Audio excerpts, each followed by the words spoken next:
Angkatan bersenjata Rusia, tanggal 29 November terus menggencarkan serangan rudal jarak jauh ke Ukraina.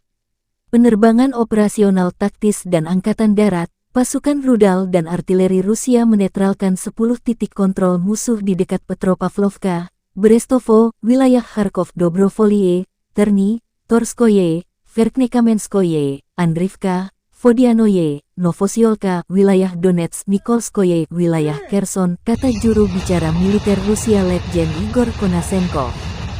Selain itu 62 unit artileri Ukraina pada posisi tembak, tenaga kerja dan peralatan militer di 148 area juga digempur. Rusia merilis rekaman peluncur roket ganda MLRS Uragan dan Smerch menggempur pertahanan Ukraina. Pekan ini, Menteri Pertahanan Ukraina Oleksiy Reznikov merilis stok rudal Rusia mulai menipis, sementara bantuan senjata ke Kiev terus berdatangan, cepat atau lambat, Ukraina akan mengusir penjajah, kata Reznikov. Pekan ini, pertemuan Menteri NATO di Bukares menyepakati suplai senjata ke Kiev. Konflik Rusia-Ukraina memasuki bulan 9 belum ada tanda-tanda penyelesaian.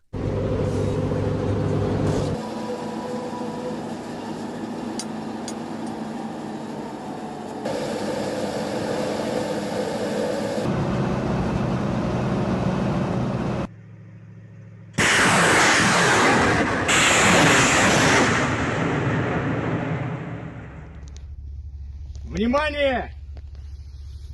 Залпом!